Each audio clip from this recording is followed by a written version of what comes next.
오늘 말씀의 제목을 한번 따라 하시겠습니까? 그런 자와는 함께 먹지도 말라. 그런 자와는 함께 먹지도 말라. 이런 제목으로 말씀의 날을 나누기를 원합니다. 지난 금요철 예배 때 설교 제목을 혹시 기억을 하십니까? 음행하는 자를 어떻게 교회에선 치리해야 하는가. 사실 음행한다는 음행이 포커스는 아닙니다. 교회 안에 다양하게 안타깝게도 그 거룩함을 상실하게 하고 상처나게 하고 흠집을 나게 하는 그런 세속적인 것이 들어와서 뭔가 상처를 내고 섞여 있을 때 이걸 어떻게 분리시켜서 이 거룩한 공동체를 잘 지켜낼 수 있을까? 이게 문제거든요. 사실 어느 단체나 그렇지 않습니까? 여러분, 음식을 만들 때 최고 중요한 게 뭐예요? 맛입니까? 기술입니까? 레시피입니까? 뭐가 들어야 되냐? 아닙니다. 음식을 만들 때 최고 중요한 거는 위생입니다. 위생 아닙니까? 제가 예전에 어느 장교 식당에서 식사를 하는데 어떤 사람이 이제 식사를 하고 대위 하나가 식사를 하고 대대장이 중령인데 그 옆에 있고, 근데 이 대위 하나가 식사를 하다가 갑자기 들고 나가더니 그 취사병이한테, 장교식당 취사병이한테 뭐라고 얘기를 해요. 그때 뭐 뒤에 있으니까 제가 잘 모르겠더라고요. 그 다음에 그냥 놓고 나가더라고요. 밥을 안 먹고. 그래서 제가 그 취사병한테 무슨 일이냐 그랬더니 말을 잘 못해요. 그래서 왜 그래 그랬더니 그날 시금치국인가 국인데 국에서 쥐가 나왔습니다. 뭐라고? 나도 먹었는데 나도 조그맣게 먹고 있는데 무슨 소리야 했더니 장교식당은 취사장 안에 이제 국을 끓여놓고 크게 끓여놓고 뚜껑을 열어놓은 거죠. 근데 쥐가 식당에 이제 이렇게 천재 이렇게 다니다가 이 자식이 삿가닥질을 했나 떨어졌는데 국에 떨어져서 국에 그냥 산채로 고깃국이 됐어. 고깃국이. 근데 이게 시금치 시커먼 거하고 섞어 놓으니까 건더기인지 아니까 모르잖아. 이 취사병은 그 뭐 대대장이고 뭐 다 퍼준 거야. 내 식판에 들어와서 어떡할 뻔했어. 근데 한 그 대위한테 들어간 거예요. 옆에 대대장도 있는데. 근데 이 사람이 참 대단한 사람이네. 밥을 먹는데 쥐가 나와서 어떻게 했을 것 같아요? 난리 나야 되지 않습니까? 와, 그거 들고 가서 취사병한테 야, 쥐 나왔어. 왜냐하면 그거를 문제 삼으면 그 애들은 다 영창 가야 되잖아요. 그걸 놓고 그냥 가더라고요. 와, 살다 보니까요 시금치국에 쥐고기가 들어가는 수도 있더라고요. 예상치 못한 거죠. 예상치 못한 거예요. 음식의 최고의 선행 조건은요 위생입니다. 위생입니다. 그 큰 대형 식당을 운영하는 사람들 가운데 제일 중요한 거는요 상온가 안 들어가고 한 번 식사 잘못된 거 들어가면 대량으로 식중독 나는 겁니다. 사실은 교회는 거룩한 공동체라고 말하지만 마치 잘 관리해야 될 교회의 가장 중요한 건 뭐냐면 영적인 위생입니다. 영적인 위생. 교회는 오염되면 안 되고 무질서하면 안 되고 아무나 함부로 하면 안 되고 세상적인 가치나 기준이 들어와서 설치게 내버려 둬서도 안 되고 그게 휘저어서도 안 되는 거죠. 그건 뭐냐면 하나님에 대한 거룩한 영권이 훼손되는 것과 같거든요. 그래서 이 바울 서신에 오면 거의 교회와 관한 성도들의 신앙생활, 교회 생활, 직분 생활 이런 것에 대해서 가장 많이 기록이 되어 있습니다. 이 고린도 교회는 가장 대표적인, 죄송하지만 영적으로는 좀 타락한 교회, 그런 어떤 그 표상이 되어 모델이 됩니다. 그 교회가 어떻게 하나님 앞에서 거룩한 모습 회복을 해야 되느냐, 이런 내용이 중요해요. 어쩌면 여러분의 설교 들으면서 그런 내용의 설교는 거의 듣기가 어려울지 모르겠습니다. 대부분 주일 설교는 이런 내용을 하지 않습니다. 그러나 이제는 교회 공동체 안에 우리가 단합이 되고 할 때 기껏 다 죽 서서 코 빠뜨리면 그건 그냥 아무도 손을 안 댑니다. 그러니 이쯤 되면은 교회의 가장 중요한 거는 신앙생활, 영적인 위생이거든요. 여러분, 저와 개인도 마찬가지입니다. 평생 신앙생활 잘해놓고 막판에 죽으면 거기다가 코 빠뜨리면 신앙생활 잘해놓고 마지막에 흠집 나버리는 거거든요. 어떻게 생각하십니까? 그러니까 진짜 중요한 거는 외형적인 것보다는 내부적으로 영적 관리를 잘 해야 하기 때문에, 헌신의 가장 중요한 것은 내 내부를 잘 단독하고 깨끗하게 위생 하나님 앞에 설 수 있는 게 중요한 겁니다. 그래서 우리도 교회에 음행하고 다른 어떤 세속적인 것에 대해서 분리를 시켜서 그들을 교회 밖에 출교까지 얘기를 하는 이유는 뭐냐? 회개의 기회를 주는 겁니다. 회개를 주고 돌이켜 오면 회복의 기회가 있지만, 내비둬, 난 내 마음대로 살래 라고 하면서 교회 질서였던 곳에서 어기고 계속 나가고 회개하지 않는다면 하나님의 나라와는 단절을 시켜라, 이런 얘기거든요. 자, 그럼 좀 더 구체적으로 들어가면, 첫 번째로 이 거룩이라는 단어는 세상 밖으로 나가라는 뜻은 아니다, 이렇게 말하고 있습니다. 고린도서 5장 9절에 보니까 내가 너에게 쓴 편지에 음행하는 자들을 사귀지 말라 하였거니와, 그 뜻은, 이 말은 이 세상에 음행하는 자들이나 탐욕하는 자들이나 속여서 빼앗거나 사기를 치는 것이나 우생 숭배하면서 다른 신을 섬기며 하나님 앞에서 영적으로 간음하는 것이나 이런 것들과 도무지 사귀지 말라 하는 그런 뜻은 아니다. 만일 그리하려면 너희가 어떻게 해야 돼? 세상 밖으로 나가야 될 거. 이게 무슨 말일까? 아니, 그런 자들과 분리시켜야 된다고 하면서도 그런 사람과의 접촉이 전혀 없을 수는 없다, 이런 얘기를 하고 있거든요. 여기서 굉장히 중요한 이야기를 하나 끄집어내겠습니다. 자, 물고기는 물이 아무리 더러워도 어디서 살 수밖에 없습니까? 물속에 살 수밖에 없습니다. 그러니까 중요한 건, 물이 더럽지만 물이 더럽다고 해서 에이, 나 물 밖으로 나가버릴래. 저희 집 그 물고기가 가끔 마루에 나와서 주무시는, 난 지난번에 한번 얘기했지만 조그만 잉어 한 마리 키우고 있는데, 거기 뭐 저 전기 올리고 이런 게, 전기세 나가는 게 아까워갖고는 이런 다라 같은 데다가 물을 받아놓고 거기다가 이제 너 여기서 한번 살아봐. 그리고 여기다 집어넣고 잤는데 뭐가 새벽에 우당탕탕탕 하는 것 같더라고요. 그래서 뭐 옆집에서 뭘 그러나, 뭐 설마. 그냥 잤으면 그분 돌아가셨어. 그런데 아니, 여기 집에서 이렇게 소리가 날 리가 있나? 그래서 내가 깨서 나가봤더니, 이 요만한 요 손바닥 좀 거의 비슷한 잉어 한 놈이 한 마리밖에 없지만 나와서 마룻바닥에 주무시고 계시잖아. 내가 거기서 뛰쳐나온 거예요. 제 승질에 나 여기서 못 살겠다는 거죠. 그래서 내가 그래도 몇 년 키운 건데 그래서 손으로 잡았어. 꼼짝도 안 해. 죽은 줄 알았어요. 땅에 묻어야지. 이제 화분에다 묻으러 나가다가 혹시 마음이 좀 상해. 그래, 물에다 집어넣어서. 그래서 좀 있더니 푹 살더라고. 이 사람이나 물고기나 순간에 운명이 바뀌는 건 한 순간이더만. 그냥 묻었으면 끝이야. 제가 얘기 드리는 건 딴 게 아닙니다. 물고기는 물속에 살 수밖에 없어요. 그래서 물고기야. 인간은 세상이 더럽고 어쩌고 저쩌고 해도 어디에 살 수밖에 없어요? 세상에 살 수밖에 없어요. 그러면 뭐냐? 세상을 원망하거나 탓하거나 그게 아니라, 이 세상 그 시대의 풍요가 다르다고 할지라도 크리스천은 거기서 자신의 신앙을 거룩하게 지켜내는 게 중요해요. 거룩하게 지켜내는 게 중요해요. 그러니까 내가 이런 세상에 왜 태어났나? 왜 나는 재수도 없고 뭐 그래갖고 이 세상이 왜 이렇게 타락하고, 이런 부분에 대해서 세상을 원망하거나 세상에 핑계를 대거나 세상에 대해서 우리가 뭐라 그럴 게 아닌 거예요. 왜 그럴까? 가만히 보면 세상은 하나님의 영역이야. 저와 여러분의 세상을 바꿀 수는 없어. 기도는 할 수 있지. 하나님, 이 타락한 대한민국에, 이 무너져가는 대한민국을 하나님 세워주십시오. 올바로 거룩하게 해주십시오 라고 우리가 기도는 해. 하지만 우리가 바꾸지는 못해. 세상이 더럽기 때문에 내가 더럽다 이렇게 말할 수 없다는 겁니다. 세상이 다 더럽고 탐욕하고 우상숭배하기 때문에 나도 어쩔 수 없어, 이게 아니라는 겁니다. 세상은 세상대로 탐욕해 가더라도 너 하나님의 사람아, 너는 그곳에서 아무리 세상이 어둡다고 해서 너의 빛을 꺼뜨리지 마라. 이해가 가십니까?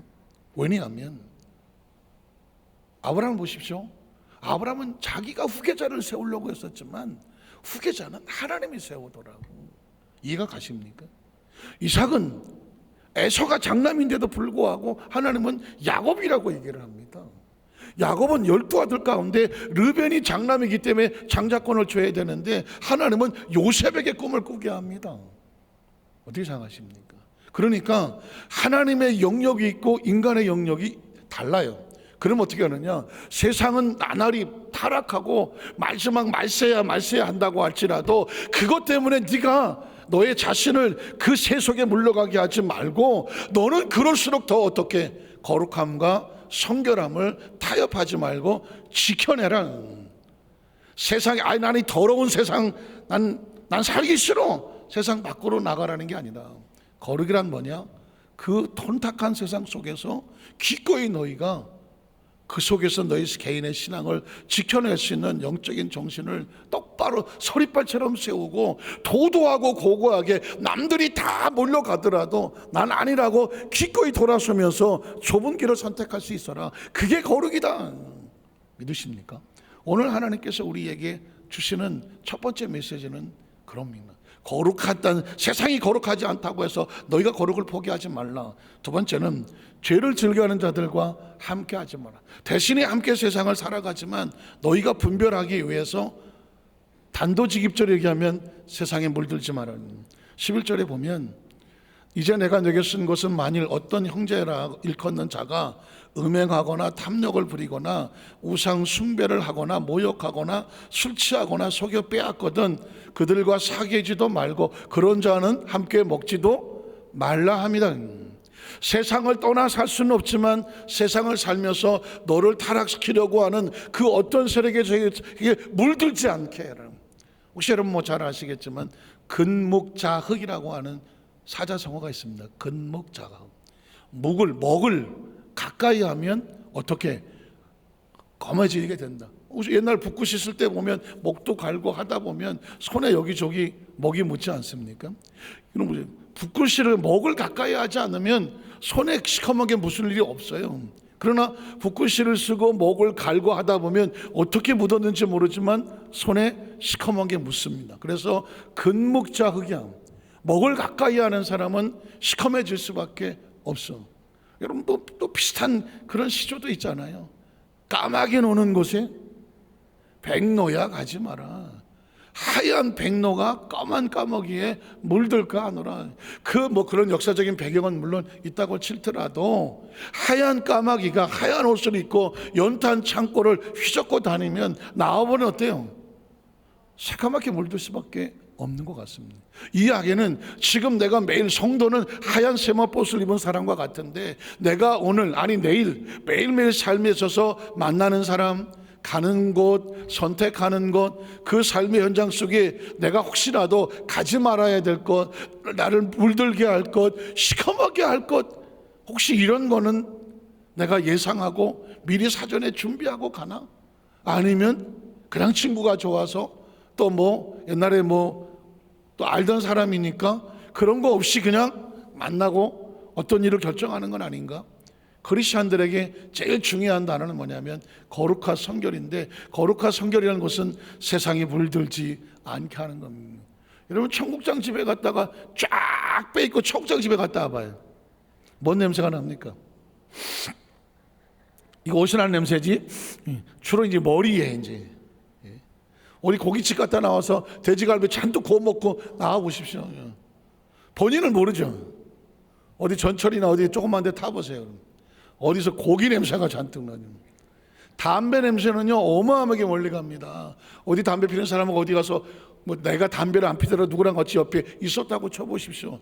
이 담배 냄새는 하루 종일 따라다닙니다. 향수 냄새를 풍기지 않겠습니까? 난 상관없어요 하는지 모르지만 어떤 사람과 접촉하느냐에 따라서 세계적으로 성공한 부자들이 하는, 요즘은 SNS에 그런 거 많이 오잖아요. 세계적인 무슨 몇백을 가진 부자가 또는 경영자가 스티브 잡스가 마크 조커벅스가 이러면서 성공하려면 하는 사람들의 얘기를 들어보면 가장 중요한 거는 절대 부정적인 사람은 가까이 하지 마라. 성공의 가장 원칙, 세상에서 하는 말입니다. 절대 안 된다고 하는 사람, 아이고 난 가난하다고 하는 사람, 아이 나 못 살겠다고 하는 사람, 아이고 난 지질이 높다고 하는 사람, 이런 사람하고 뭐 삼성의 이건희도 그런 소리를 했단 말이에요. 못하겠다고 하는 사람 근처도 가지 마라. 왜 그럴까? 물들어서 그래요. 아 난 틀렸어. 이런 사람하고 있으면 하던 일도 안 된다는 거예요. 여러분, 굉장히 눈치 빠른 사람은요, 성공한 사람은 성공한 사람끼리 따라다녀라, 바라봐라. 그리고 그 사람이 어떻게 성공했는지 봐라. 그 사람이 하는 삶을 바라보라 하는 이유가 뭘까요? 바라보고 듣고 따라다니고 같이 있는 이유가 뭘까요? 영향을 받기 때문에 그렇습니다. 너희가 크리스찬인데 세상에 이런 죄를 짓는 자들하고 어떤 뭐 동정이 됐던 뭐 우정이 됐던 아니면 무슨 뭐 다른 어떤 게 됐든 다른 게 어떤 게 됐든 그런 걸로 인하여 그들과 같이 있는 것을 통하여 너희가 물들어 버린다면 너희의 거룩성이 상실된다. 세상에 술 먹는 사람들도 저거 하더라고요. 자기들끼리 이렇게 또 분리를 하더만. 저 술자리에 쫓겨났잖아요. 아주 오래전에 뭐 옛날 군대 동기들이 뭐 5,000원 만에 수십 년 만에 남양주 배나무집인가 뭐 소갈비집에서 한번 모인다 그래서 그래 한번 가보자. 그 한번 딱 갔네. 한번 딱 갔더니 뭐 옛날 동기들도 있고 후배들도 있고 뭐 있으니까 뭐 분위기는 좋죠. 뭐 남자들은 옛날도 하면 다시 다 옛날 군대야 또 군대. 그래서 뭐 양쪽에 술 처먹고 난리 나는데 나는 뭐 고기만 열심히 먹는 거지. 이것들은 술 처먹느라 고기도 안 먹어. 나는 그냥 고기만 열심히 먹는 거지. 그래서 어쨌든 끝났어. 이것들 뭐 술 먹은 놈들 내가 두 놈이나 차 밤에 12시 됐는데 그걸 라이드를 다 집까지 뭐 부천까지 데려다 주고 남양주에서 그리고 집으로 왔어. 그 다음에 만나자 그러더라고. 그러자고 그래. 안 와. 전화가 지금까지도 안 와. 왜 안 오냐 했더니 목사님하고 술을 먹었으니까 술 맛이 없대. 난 세상에 난 잘렸어. 지네들도 있는 거예요. 이 술 맛이 나는 사람이 있는 거하고 술 맛이 안 나는 사람이 있는 거예요. 만에 하나 저 김여민 목사라고 좀 불러라. 술 맛이 난다고. 큰일 날 뻔했지. 여러분, 술 먹는 사람도 가리더라니까. 예수 믿는 사람 가려야 되지 않겠습니까? 신앙생활하고 믿음생활하고 봉사생활하고 하나님과의 관계 속에서 이거 도저히 함께할 수 없는 사람하고는 어떻게 해야 돼요? 거리를 둬야 하는 거 아니겠습니까? 마지막 세 번째로 이유는 뭐냐면 우리는 하나님의 상급과 심판이라는 유치부 어린아이들이 쓰는 말 같아서 사실 잘 쓰고 싶지 않아요. 여러분, 예수 믿고 가야 천국 가요, 안 가면 지옥 가요, 이런 말을 제가 쓰고 싶지가 않아요. 왜냐하면 아주 옛날에 뭐 길거리에서 뭐 예수 천당 불신 지옥 했더니 또 뭐 그게 뭐 혐오감을 준다는 등 뭐 이런 말을 했지만 사실은 이 단어는 무서운 단어입니다. 사람은 태어나면 죽는 거 당연한 거 맞죠. 굳이 얘기 안 해도 당연한 거거든요. 그러면 반드시 사람은 한번 태어나서 죽거니와 죽은 다음엔 심판이 있으리라는데 심판이라는 단어를 이렇게 쉽게 쓰고 싶지도 않고 듣고 싶지도 않지 않습니까? 그러나 안타깝게도 마지막에 가면 남는 거는 심판이라는 단어밖에. 결산, 회개, 주인이 돌아와서 결산한다, 신랑이 혼인잔치를 왔다, 왕이 마지막에 뭐 재판을 했다, 이거 다 심판입니다. 오늘 성경에 보니까 12절 13절에 보니까 밖에 있는 사람들을 판단하는 것이야 내게 무슨, 이미 벌써 교회 밖에 있는 사람들은 우리 영역이 아니에요. 그 사람들을 뭐라 이럴 이유는 없어. 그 다음 절에 보면 교회에 있는 사람들은 어떻게 해야 되느냐, 판단을 해야 한다는 것입니다. 이게 하나님 앞에서 거룩함을 지켜 유지하고 나가는지 아니면 한쪽 구트에 썩은 사과처럼 만들어서 원망과 불평을 하면서 교회 공동체의 상처와 아픔과 어떤 것들을 훼손을 지키고 있는지, 이런 부분에 대해서 판단하는 단어가 조금 거슬리면 이런 부분에서 분리가 필요하다는 것이죠. 그리고 그 다음 줄은 이유는 뭐냐면 밖에 있는 사람들은 하나님이 이미 심판된 거라는 거예요. 여기서 심판이라는 단어가 나오죠. 사람은 무엇으로 심든지 그대로 거둘 것이다. 하나님 없이 산 사람은 하나님이 없는, 자비와 긍휼이 없는 심판이 있을 것이고, 이 약한 사람은 교회 안에 있지만 교회 공동체 아픔과 상처를 주는 그런 어떤 존재에 대해서는 어떻게 말합니까? 교회 공동체에 상처를 주는 건 이미 하나님의 심판의 대상이 되니까 어떻게 하라?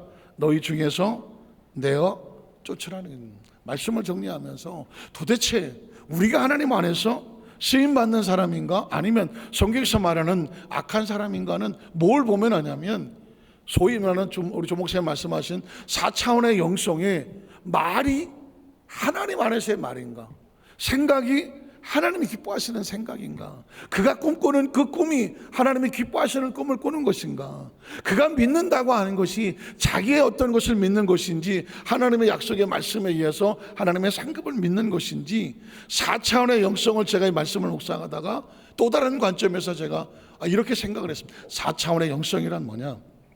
4차원의 영성이란 진짜와 가짜를 분리시키는 기준이구나. 그 사람의 꿈을 들어보면, 그 사람의 말을 들어보면, 그 사람이 무엇을 믿는지 보면, 무슨 생각을 하는지를 보면 이 사람이 하나님의 사람인지 진심으로 사는 사람인지, 아니면 전혀 믿는 척은 하지만 하나님과는 전혀 관계없는 교회 안에 있지만 악한 자라 내어보내라고 하는 대상인지는 4차원의 영성을 통해서 알게 된다라고 됩니다.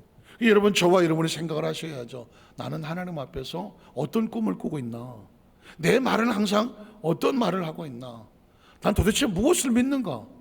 내 속에는 어떤 생각들이 나를 주장하고 있는가? 이 네 가지를 철저하게 4차원의 영성을 하나님이 기뻐하시는 생각, 하나님이 기뻐하시는 언어, 하나님이 기뻐하시는 믿음, 하나님이 기뻐하시는 꿈, 이게 무장이 돼야, 그래야 어떻게 되는지 아십니까? 꿈이 나를 끌어가고, 생각이 나를 끌어가고, 언어, 말이 시몬대로 나를 되어지고, 믿음대로 될지어다 그 믿음이 나를 끌어가는. 그래서 이미 벌써 이 4차원의 영성이 하나님의 것으로 보장되면 그건 이미 하나님의 축복이 약속되어 가는 것이고, 여기서 잘못되면 아무리 겉모습이 포장을 해놓아도 그건 이미 심판의 대상이에요. 말이 잘못된 사람은 스스로 심판받는 거고, 생각이 잘못되면 스스로 심판을 받는 거잖아요. 잘못 믿으면 잘못 심판받는 거잖아요. 생각이 잘못된 사람은 그의 삶은 어차피 잘못되게 되어 있습니다. 여러분, 4차원의 영성이라는 단어를 4차원의 영성 생각하지 마십시오. 저와 여러분의 운명을 바꿔놓을 수 있는 것이 바로 언어요, 생각이요, 꿈이고 믿음이라는 것입니다. 그거를 잘 지켜나가는 사람들이 모인 것이 바로 건강하고 거룩한 공동체가 되는, 우리 여러분 만나게 우리 모든 특별 예배에 나오신 우리 모든 성도들이 이 축복의 주인공이 되시기를 주님의 이름으로 축원합니다. 기도하겠습니다. 하나님 아버지 감사합니다.